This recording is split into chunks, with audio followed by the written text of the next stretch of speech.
still saying Hi, Ann. starting. I don't know if mine is working. I think it's working.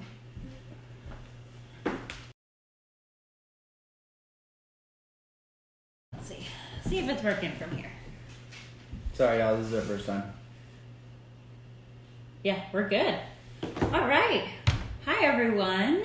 So, first of all, cheers.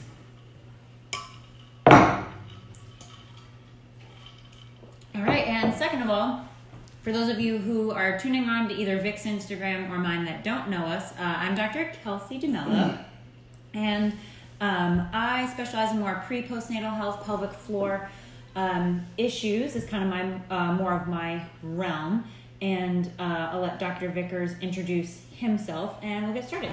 I'm Dr. Peyton Vickers. If you don't know me, you're probably on the wrong podcast. But I specialize in a lot of rehab. I specialize in soft tissue work, muscle work, and functional fitness or performance enhancement, stuff like that as far as the sports realm is concerned. Yeah. So, little disclaimer here. This is our first time going live and recording anything. So this is custom, though. We're custom made. This isn't custom made, but that's custom drawn. Yeah. So we don't know what we're doing. This is supposed to be streaming to Instagram and to YouTube. I don't know if that's working. We're gonna find out. We do have both of our dogs out, so if you hear a dog in the background, just go with it. Shout out to Tig and Damon if you know them. And yeah, we'll get started. So, we wanted to come on and just talk to you guys about quarantine fitness goals because everyone's fitness goals are getting just totally screwed up.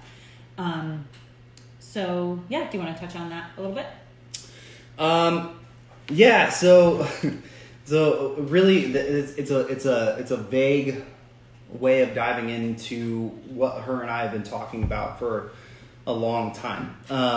What we're seeing is there's a lot of people who are doing what they need to do as far as fitness is concerned.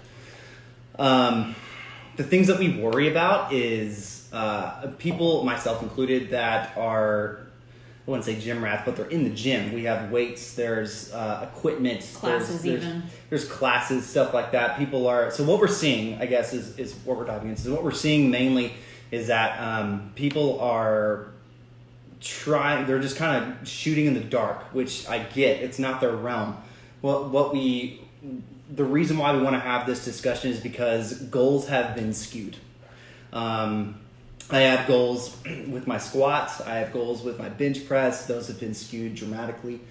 So mainly, whenever we're talking about stuff like this, it's what we recommend as far as your fitness and what we think that you should be doing. What that means is that a lot of people are just kind of... Do you want to back up for a second? So you mentioned like people going in like without goals, because we talked about this a little bit before too, and that a lot of people go into the gym without a plan, right? So now that problem is magnified times 10 because now not only is it, it's chest day or it's leg day, but now what does leg day actually look like now? And that's the other kind of problem. Right. So I think people are shooting in the dark.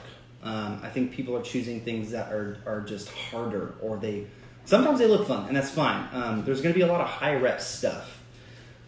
One of the main things I want to talk about is whenever you're doing fitness at home and you don't have an increase of load, meaning weighted plates, dumbbells, sandbags, stuff like that. A lot of people immediately go to very high rep anything. For example, push-ups. People just kind of do a ton of push-ups. Burpees are huge for me because fatigue can hurt the body eventually. So I think what we don't want to do is just dive into things like 100 push-ups at a time. I think there's different variations. I think you need to define those goals. Mm-hmm. I think right now, honestly, I'm very, very passionate about this. You need, even if you don't like the goal, because I don't like the goals that I have, because they're usually not what I do. But it's imperative to have a goal, to how quickly can you do 100 push-ups and time yourself? How many push-ups can you do in 2 minutes?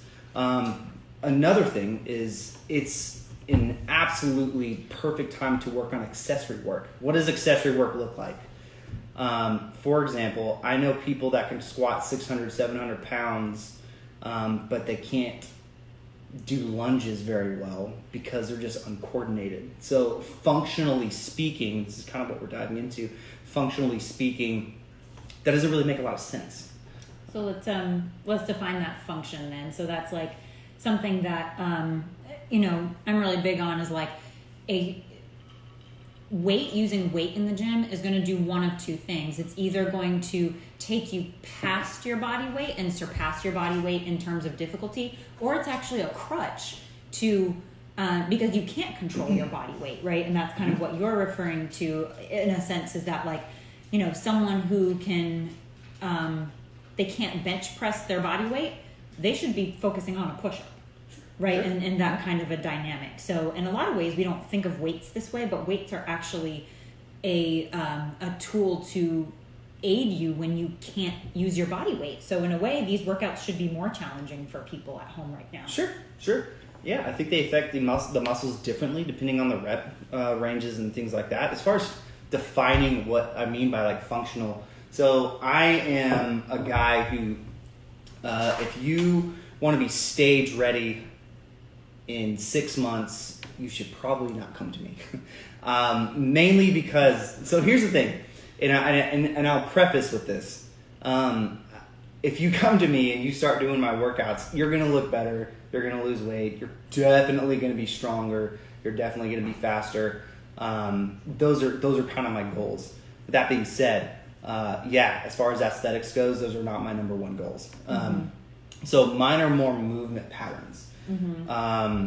Power versus strength, which are very different, mind you. If you see someone deadlift 800 pounds and it takes them 10 seconds to get there, that is not power whatsoever. They're strong as all get out, but that is not a powerful lift. Now, if you see someone do 225 and they lift it like that, or they throw it through the roof, that's power. Those are two very, very different things. And those are things that you need to think about as well whenever you're at home. Don't just try to get your heart rate up. That's great. At the same time, I promise you, if that's the goal, you can just dance around like an idiot for 20 minutes. Yeah, well, and off of that, so, you know, with the lifter who can lift something very heavy, and it doesn't, you know, it takes them a long time to do so, right? So you're talking that time under tension. Sure. How would you translate that into a goal for someone at home if they're working time under tension, and just pick, you know, a pistol squat or a push-up or any kind of main exercise that they can focus on in order to start to control that? And then how is that going to translate for them in better performance in the gym in 2 months, or hopefully it's not 2 months before they open again, but yeah, how is that going to translate into better movement for them? Yeah, so I'm big into something, some people will know this as a negative, or an eccentric contraction. An eccentric contraction is when you are still contracting the muscle, but the muscle is lengthening at the same time. So if you take the bicep, for example, if this is my load and I'm putting pressure here, so imagine this is a dumbbell and I'm pushing it down. If I'm controlling it down, I'm counting to 4. 1, 2, 3, 4. The muscle is lengthening, but it's still contracting at the same time. I am a huge advocate for this. I do it for all my lifts, and honestly, it pisses me off because I have to take weight off. I have to do those things, but research shows that it increases hypertrophy better than any other thing. It increases hypertrophy power. Being Hypertrophy is, so for only, because I'm not going to dive into the science too much because there is a difference between hyperplasia and hypertrophy. If the muscle itself is getting bigger, that is what you need to know as far as hypertrophy goes. So it's an eccentric or a negative workout, controlling it. So let's think about this: just controlling the load on the way down. So half of the workout, mind you. It increases power, it increases strength, it increases size of the muscle essentially, which is the best thing for you. So the negative is kind of a way for people to A, keep themselves challenged while they're at home, and B, be hitting their goal kind of no matter what it is, whether it's a strength goal or a physique type of a goal, or something like that. It's kind of a one, Sure. kill two birds with one stone kind of thing. Yeah, so the beauty behind it is that it gives you a moment to, because I'm big into neuromuscular reeducation, which just means that you're connecting your mind consciously to the muscle that's contracting. It's big into that because you have enough time for you to think about that. People that do squats, people that do push-ups, mind you, is a plank, right? So in squats as well. Core is in almost every workout that you do. At least every workout that I do. It should be. Or it should be. It's not always, but it should be. Or it should be, right. So it's a great thing to do, one, because you have to learn how to brace your core and breathe at the same time, which is incredibly difficult to do. But if your core is strong, it is incredible how much you will lift more. Yeah, so some examples for like people at home, for how to create that negative or that eccentric effect in an exercise, right? If you're doing a push-up, that's lowering yourself down very slowly. So lowering yourself for 4 seconds. If you're doing a pull-up, that's lowering yourself down for 4 seconds. If you're doing a split squat, that's lowering yourself to the ground. Whatever's bringing you to the floor, you want to do slowly because you want to use gravity to your advantage, right? So that's kind of just a general one-over of what you're doing at home instead of, like Peyton said, jumping around your apartment for 30 minutes or whatever. If you need kind of more of a strength challenge and you don't have those weights to challenge you while you're at home, anything that's bringing you closer to the floor, do it more slowly. Yeah, it's a different option to do for sure. I love them. I will do them no matter what I'm doing. I think the point that we were talking about earlier is that everyone just goes to extremely high rep everything because they don't have weights. I promise you, let's say someone can do 60 push-ups straight. I promise you, if you go into a push-up position, you count to 4. 1, 2, 3, 4. You get to the floor. Your chest is on the floor. You lift your hands off of the floor so your hands aren't touching, but your chest is. You push down onto the floor and then do another push-up. I promise you couldn't do 30. I guarantee it.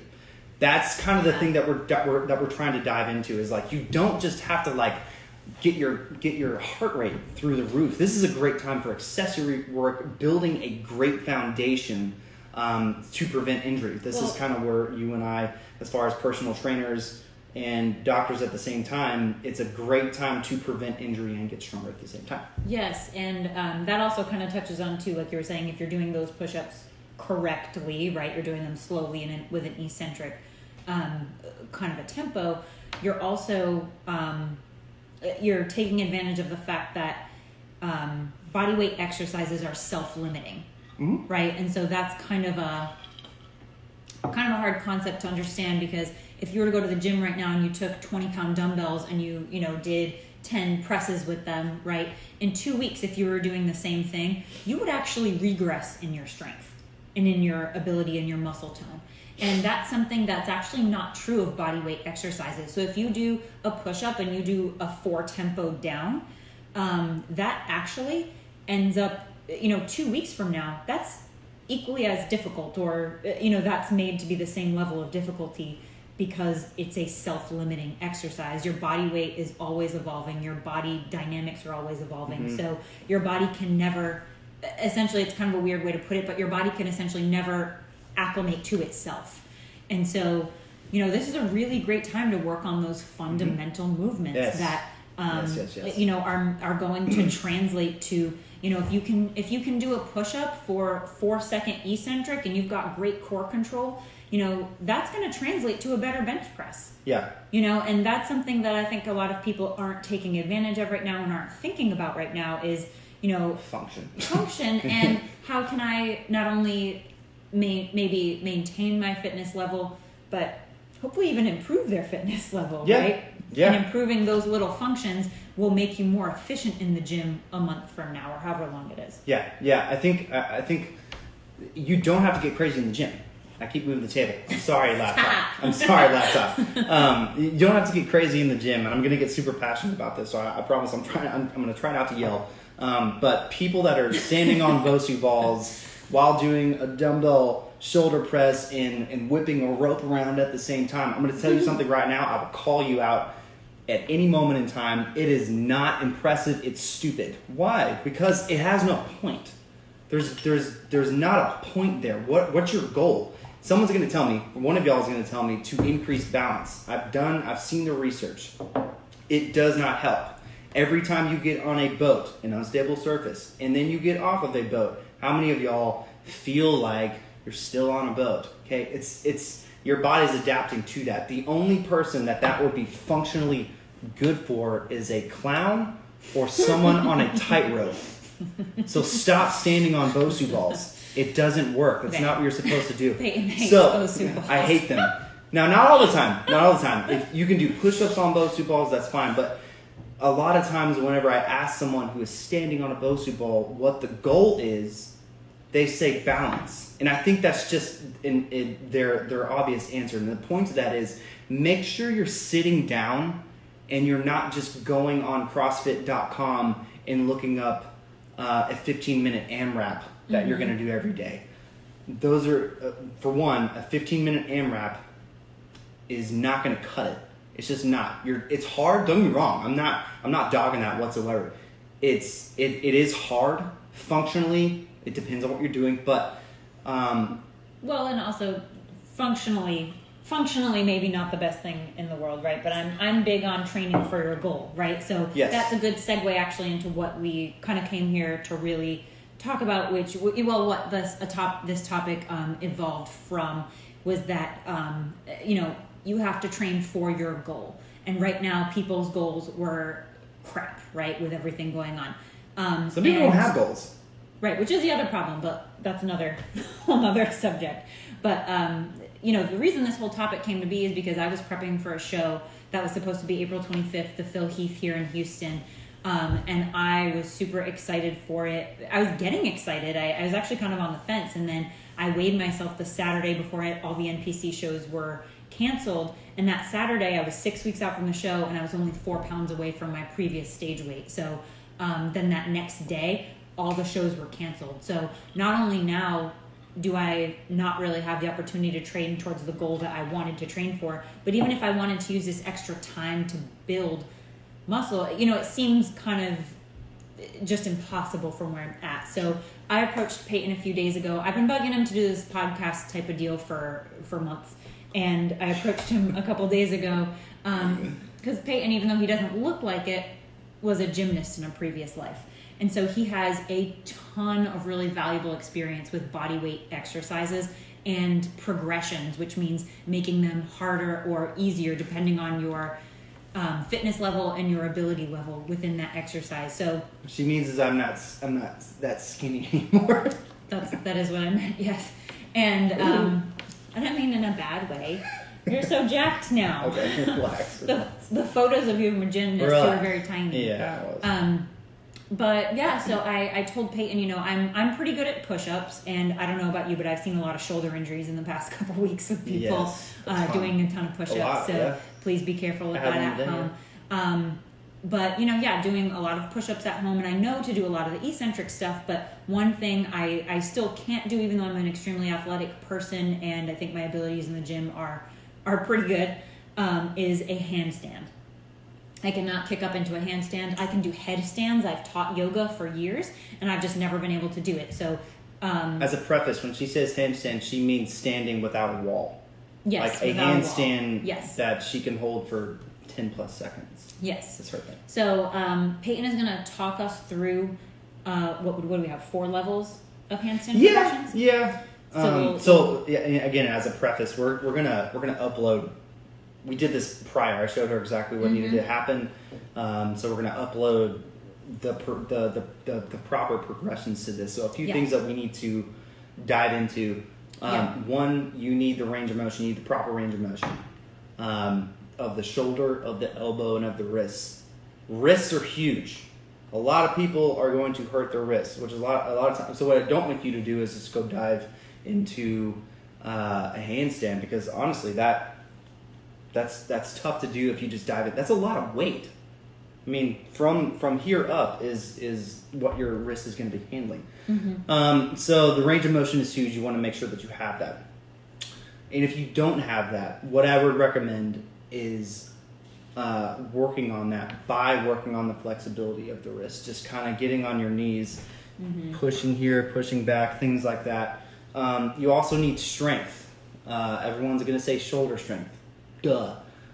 You also need triceps, and a lot of it, honestly, if you really think about it, here's the thing. Here's where the functionality comes from. You have to remember, you're turning your wrists into ankles. Your ankles are perfect at this. Yeah. Why? And anatomically, sure, like how it's built, yeah. At the same time, you've been doing this for as long as you've been living, give or take 6 to 9 months or whatever. So as far as a neuromuscular, as far as the brain and everything else goes, as far as those muscles already knowing what to do without you have to consciously think about it, it's done. This is different. It becomes almost a fine motor movement. You have to, everything from your core to your shoulders to how you breathe. Whenever I'm doing rehab, I don't mind taking a patient, and it takes me 2 weeks of simply teaching them how to breathe. And a lot of them may or may not get upset at me, but I promise you, if you can't breathe correctly, why would I put you under a barbell and squat? Yeah. So, and that's, and the wrist issues come into play with a push-up as well, right? So, I mean, for someone who can't do a 4-second negative, I wouldn't progress that patient or client to a handstand. Sure. Right? I would be keeping them at the 4-second negative, because if you're loading your wrists here and you're not doing so hot, if you're loading your wrists here, it's not going to be pretty either, right? Yeah, so that's, it changes. Keeping that in mind, this is, if you're not at that level quite yet, then that's totally cool. Well, stay where you're at and work your way up to these things. And again, we're going to be posting the full progression sequence. After this. Yeah, 100%. That's kind of a good point. There are whenever you choose a goal, if you choose a goal that you can land in 1 week, it's the wrong goal. as far as fitness goes.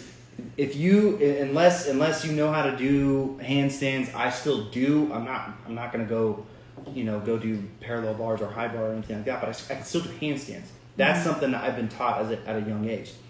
So this is going to take months. It may take for her 2 months. It might, especially to get really good. Let's say her first goal is to hold a handstand by herself for 5 seconds. Those are short-term goals. Then 10 seconds. Then then she wants to learn how to walk. Those are different goals. So you want to have the range of motion. You definitely want to have the strength. And when I say strength, a lot of people think that it's a difference between benching 225 versus 315, and that's not necessarily the case. It's not. Again, this comes down to the strength versus power versus endurance. This is literally an isometric contraction or an isometric exercise. What that means, ISO means, I know she's going to ask me, ISO means same, metric means measurement, same measurement. What that means is if I'm holding a dumbbell and my muscle, the elbow isn't changing as far as the measurement goes, that is isometric. You holding, your muscles aren't moving, the joints aren't moving, that's an isometric exercise. Something went wrong. So, to my live people on my Instagram, you can go dive into that. I think we're back. Maybe we're back. I'm not really sure. Sorry. There may have been difficulties on her laptop for a second. So why does it say ending? I don't know. Sorry, guys. Can you start it again? I don't know. Well, for my people that are on my Instagram, I can my phone up. My peeps that are on my phone, not they're on my Instagram, not hers. Right now we're talking about endurance at that point. I think it's still working. Okay, well we're just gonna keep going. Anyway, so again, what we're talking about is endurance. So the regressions I guess, so there's progressions and regressions. And what we're going to talk about is where you're going to start and where you're going to progress from there. Again, we're going to kind of upload that, so I'm going to vaguely tell you how to do those things. The first thing we want to do is you want to be able to put your hands above them as far as strength goes. They're both going to be up. They're both going to be on the ground. And I stopped again. And then you're going to be in a pike position. So your feet will be here, your hips will be here, your head will be here, your hands will be here. So it's just kind of an A, like an A-frame, if you will. Again, we're going to show this. Now, whenever you do that, it's going to be an A. The next one will be your feet are on like a couch or something like that. And the reason why is so that you can go from an A-frame to where there's kind of this weird 45-degree angle. So where your feet are up here, and so your hips are here, and then now from your hips down to your shoulders, this is a straight line. You know what I mean? So from there, that's kind of the second one. The next one from there, you're going to do handstand walk-ups. What that looks like is, that's going to be hard to explain, except for the fact that we're going to have to show you that. So you'll see that one. But that one is, again, the idea behind this one is to have a neuromuscular re-education, to consciously connect your brain to that muscle. So whenever you're doing these regressions, I don't want you to just do them. I want you to consciously feel the deltoid, feel the tricep, feel the wrist and the forearms, whether it be extensors or flexors that we're talking about. That's going to help a ton, I promise you. This is more of a brain game than you think. Strength, 25%. Brain game, how you do it, 75% of the handstand, I promise you. So then from there, you're going to do the handstand walk-ups, which you'll see. The next you're just going to kick up to a handstand to where your back is on the wall. Hands are on the ground, back's on the wall. You're just going to kick up. You're going to hold that for a few seconds and come back down. That's good to get, honestly, the giddy up, if you will, how to get up to a handstand properly. That's important because a lot of times, here's the thing about that one. I don't want you to push as hard as you can. I don't want you to try to get your whole body through that wall. That's really important. What I want you to do is whenever you kick up to a handstand, try to get to the point to where you're in a handstand and then you slowly fall into the wall. You don't want to do this. You want to practice. Which is where I'm at right now. I just put all my strength into slamming my feet. Which she's really great at. If that's her goal, she's met. But you want to practice on slowly getting that up. If you want to do your legs like this, slowly getting up and then putting the other one up, that's perfect. But again, you don't want to throw it through the wall. The last one, I guess not necessarily the last one, but the next one rather. I just want you in a handstand. I want your hands to be as close to the wall as possible. Your back is going to be against the wall, just like we were talking about. You should be as close to the wall as possible to the point where you are like teeter-tottering. You are like, if you move a hair, if you breathe incorrectly, you will fall. This is going to be beautiful as far as function goes because you're going to have to teach yourself how to breathe and brace the core at the same time, which I recommend you doing that like 3 hours before you start doing this. Learn how to brace and breathe, which again, that's another topic. So there's that one. And then the last one, I guess not even the last one. There's so many progressions. The next one, once you get that down, I want you to use your hands. So you're going to be like this, rather. And I want you to push your fingers and your wrists down so they're trying to do this against the wall. Push them a little bit so your feet come off the wall. You're hanging out for a second, and then you're just going to fall back on the wall. That's going to start training your wrists on how to do that. Because one, I'm going to tell you something.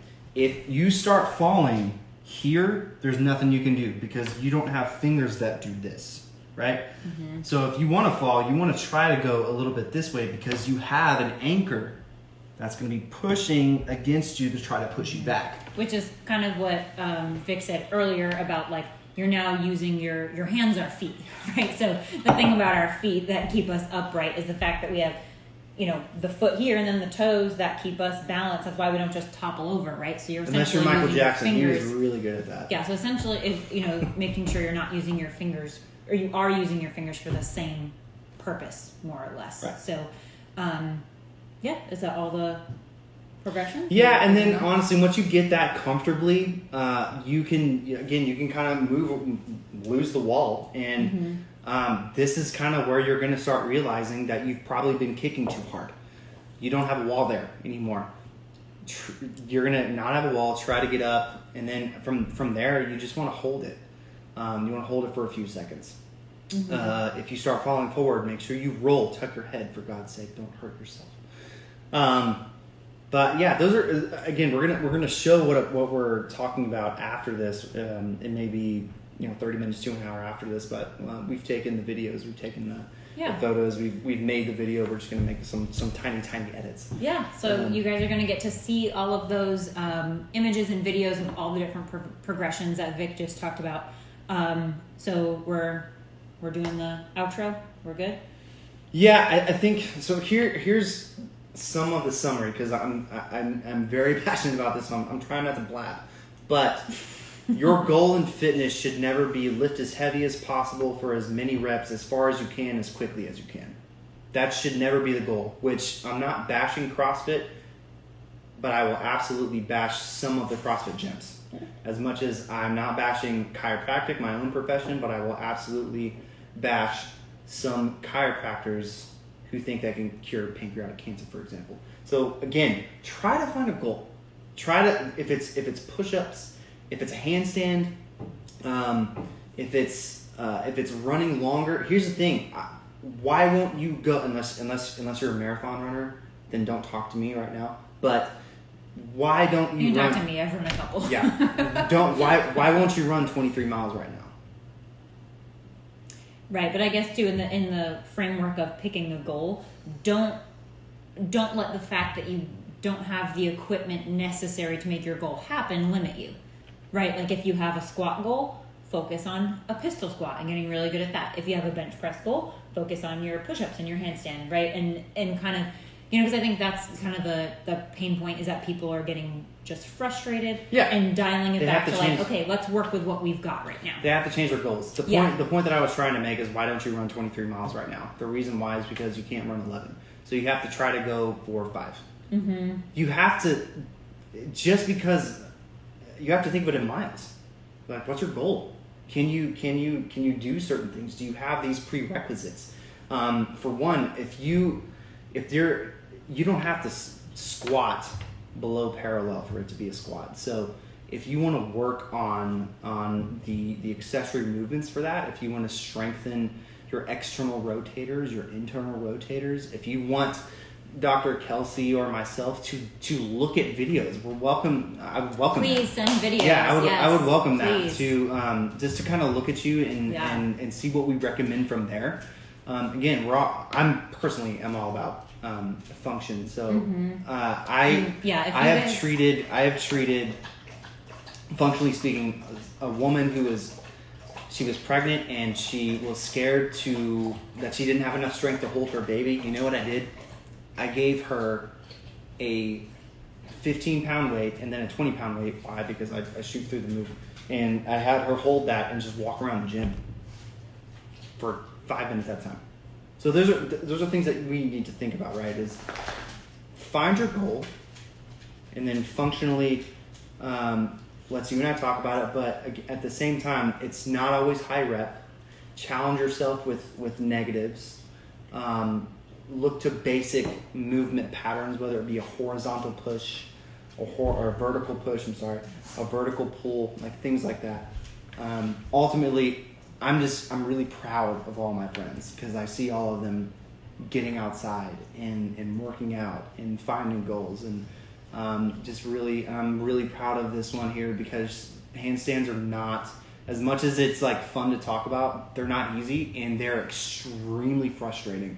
I'm just really proud of you for that, and Thank you. So here's our outro. Oh, we're done now.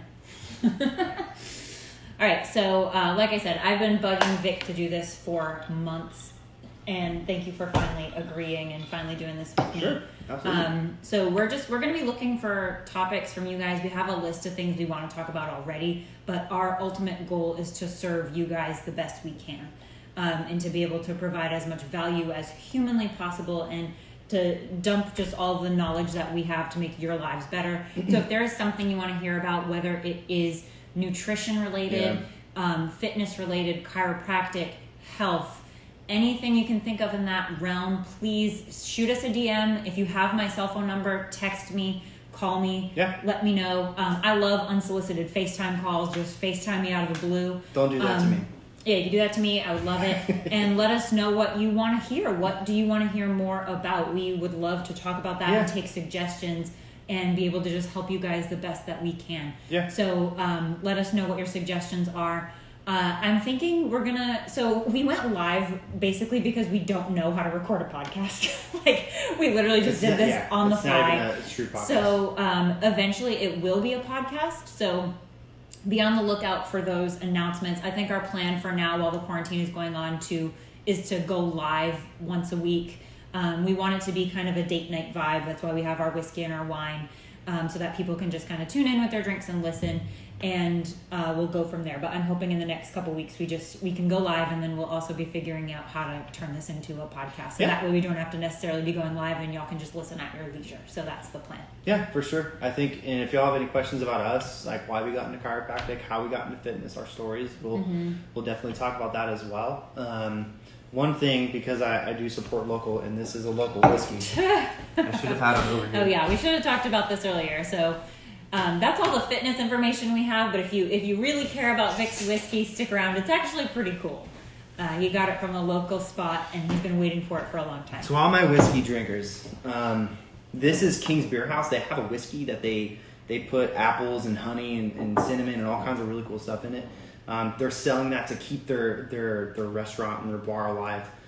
So if you go on their Instagram, they kind of post, and they'll give it out weekly. I think like every Friday or something like that. And we'll tag them in our post after this, so that way you guys can just click on it and it's easy for you. You don't have to go search. Yeah. So that's where it's at. And you can see the apples in it too if you bring it a little closer. Yeah. That's cool. There's apples in it. I really appreciate y'all. I think whenever we started this, we were having fun with it. Her and I rarely ever argue, and if we do, it comes down to like research or patience or fitness, and most of the time it's an argument over whether the sky is orange or yellow or blue. At the same time, at the end of the day, we're talking about the sky. So we just wanted to do it to have fun, and the minute or even the second that we started posting about it, we got a flood of support. And it's inspiring, it's motivating. I really, really, really appreciate y'all giving us your beginning of Friday night. So yeah.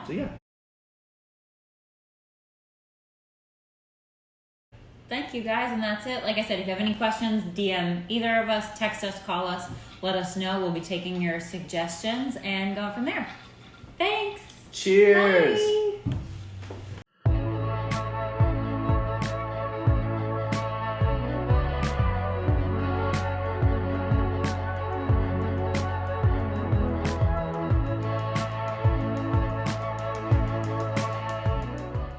What's going on, y'all? It's Dr. Peyton Vickers, Dr. Kelsey DeMello from Whiskey, Wine, and Spine. We're going to dive right into handstand progressions. First things first, you're going to notice an A-frame that she's doing right now. She's a little bit on her toes, and the main thing here is that she's doing a lot of core work there, but we're trying to get the top of her body more and more so on top of her shoulders. Step 1.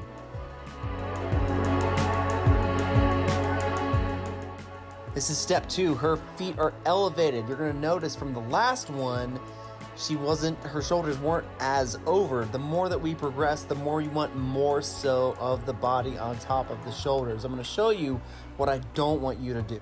You're going to notice between this one and this one, this is just not supported. Her hands are not under her body. Look at her shoulders compared to her hands. They are not directly under each other. The point of this is make sure that your shoulders are directly above your hands. So don't do this. Do this. Step 3, handstand walk-ups. You're just gonna move your way towards the wall. This is for neuromuscular re-education. Remember, connect your mind with those muscles that you're feeling, okay? Brace your core, make sure you're breathing, come all the way up, come all the way down. Step 4 is kick it to a handstand. She's kicking way too hard. Don't kick hard and don't throw yourself through the wall. I need something nice and soft. Gradually get there and then move your hands closer and closer to the wall and find your balance.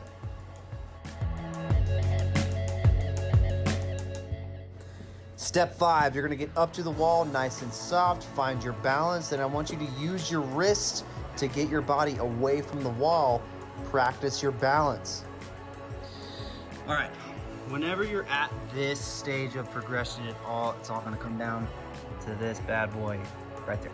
So, it's all gonna come down to wrist flexion. And I say wrist flexion, it's this, but you're gonna be in this position. So, I want you to use your fingers, press down to the floor for me, okay? Now I want you to remember, if you're doing a handstand and your fingers don't look like this, don't worry about it. This is just to show you that the muscles are engaging, okay? Now, I want you to try to push your wrist down into the floor so that your body is getting pushed backwards. Now I want you to realize, it looks like she's just kind of moving back and her hands are following. In this position, you should feel the muscles in your forearms doing the work and your body just carrying itself back. Do that one more time for me. So here, fingers, wrist down, let your body follow down. That's all you're gonna do. That is it for the progressions to a handstand. From here on out, I just want you to practice the handstand. Work on those things. This may take a long time, but work on it. I really appreciate y'all watching the podcast, watching this video. The amount of love that we got from this was substantial. We were not expecting this whatsoever.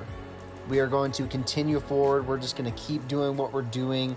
We're going to be better and better every time that we do this. But again, we love y'all to death. Thank you so much for all the support.